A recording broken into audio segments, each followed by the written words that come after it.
तो दोस्तों ये कहानी है एक रोहित नामक लड़के की। उसको बचपन से ही कंप्यूटर सीखना था, पर रोहित की दिमागी हालत ठीक ना होने के कारण उसका वेल्ला टीचर उसे कंप्यूटर सिखाना ही नहीं चाहता था। वो हर बार रोहित को बेइज्जत करके क्लास से बाहर निकाल देता था। पर इतनी बेइज्जती होने के बाद भी हमारे रोहित के मन को शांति नहीं मिलती थी और वो फिर से चला जाता था अपनी बेइज्जती करवाने। पर एक दिन रोहित का कंप्यूटर टीचर रोहित पर चिल्ला कर कहता है कि जाओ और बॉर्नवीटा पीकर सो जाओ, कंप्यूटर तुम्हारे बस का नहीं। और फिर हमारा रोहित माँ के पास जाकर रोने लगता है। कभी नहीं जाऊँ, वो टीचर बहुत खराब है ना। मैं इतना पढ़ता हूँ, सब कुछ याद कर जाता हूँ, वो फिर भी मुझे फेल कर देता है। बाकी सबको पास कर दिया, मैं स्कूल ही नहीं जाऊंगा।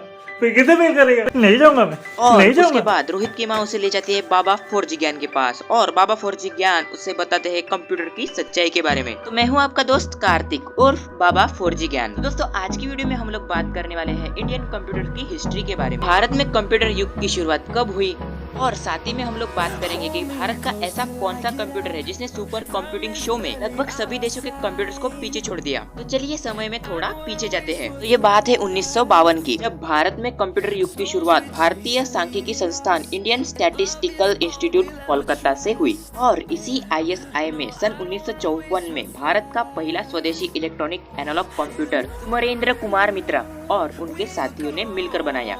एनालॉग कंप्यूटर का इस्तेमाल टेम्परेचर, प्रेशर एंड स्पीड को मापने के लिए किया जाता है और इसके ज्यादातर इस्तेमाल के बारे में बात करें तो इसे वैज्ञानिक और इंजीनियरिंग क्षेत्र में ज्यादा इस्तेमाल किया जाता है। लेकिन इन सब के बाद भी भारत में कंप्यूटर युग की शुरुआत वास्तव रूप से सन 1956 में हुई, जब ISI कोलकाता में भारत का पहला इलेक्ट्रॉनिक डिजिटल कंप्यूटर EC2M स्थापित किया गया। ये कंप्यूटर सिर्फ भारत का पहला इलेक्ट्रॉनिक कंप्यूटर होने के कारण खास नहीं था, बल्कि इसलिए भी खास था क्योंकि इसकी स्थापना के बाद भारत जापान के बाद एशिया का दूसरा ऐसा देश बन गया जिसने इस कंप्यूटर तकनीक को अपनाया था। पर वास्तव में इस कंप्यूटर को इंग्लैंड में बनाया गया था। इस कंप्यूटर की बात करें तो ये कंप्यूटर 16 बिट का कंप्यूटर था जिसका संचालन करने के लिए मशीनी भाषा का प्रयोग किया जाता था। इसमें इनपुट और आउटपुट के रूप में 5 कार्ड्स का यूज किया जाता था, लेकिन बाद में इसमें प्रिंटर भी जोड़ दिया गया। क्योंकि ये देश का पहला डिजिटल कंप्यूटर था, इसलिए पूरे देश में इस कंप्यूटर का अलग अलग प्रकार से वैज्ञानिक समस्याओं का समाधान करने के लिए इस्तेमाल किया जाता था। लेकिन ये विकास गाथा यहीं पे खत्म नहीं हुई, क्योंकि सन 1958 में ISI में यूराल नामक एक कंप्यूटर स्थापित किया गया जो आकार में HEC2M से भी बड़ा था। पर ये कंप्यूटर भी भारत में नहीं बना था, इसे रूस से खरीदा गया था। क्योंकि इस कंप्यूटर को रूस से खरीदा गया था, इसी वजह से इस कंप्यूटर का नाम यूराल रखा गया। ये कंप्यूटर मैग्नेटिक टेप युक्त एक 32 बिट का कंप्यूटर था जिसमें इनपुट के रूप में 5 कार्ड्स और आउटपुट के रूप में एक प्रिंटर का उपयोग किया जाता था। पर फिर 1964 में इन दोनों कंप्यूटर को बंद कर दिया गया जब IBM ने ISI में अपना कंप्यूटर 1401 स्थापित किया। IBM 401 और IBM 400 श्रृंखला का पहला कंप्यूटर था जिसे IBM द्वारा सन 1959 में विकसित किया गया था, जो एक डाटा प्रोसेसिंग सिस्टम कंप्यूटर था। और साथ ही साथ इस कंप्यूटर में इनपुट के लिए 5 कार्ड्स के साथ मैग्नेटिक टेप और आउटपुट के लिए IMB 1403 प्रिंटर का यूज किया जाता था।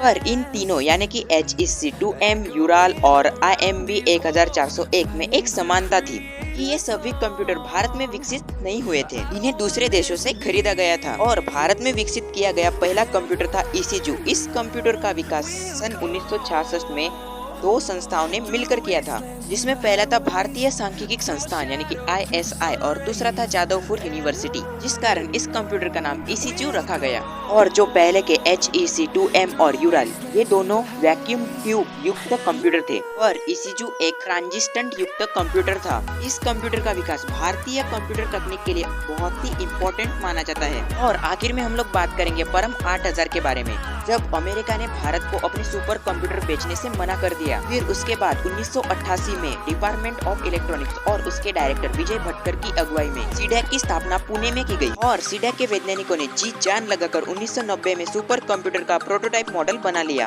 और उसी साल ज्यूरिक में हुए सुपर कंप्यूटिंग शो में भारत द्वारा बनाए गए परम 8000 के प्रोटोटाइप में सुपर कंप्यूटिंग शो में दुनिया के लगभग सभी देशों के कंप्यूटर को पीछे छोड़ दिया और भारत अमेरिका के बाद दूसरे नंबर पे आ गया। और भारत द्वारा निर्मित परम सिद्धि नामक भारतीय सुपर कंप्यूटर विश्व के 500 सबसे शक्तिशाली कंप्यूटर की लिस्ट में 63वें नंबर पे आ गया।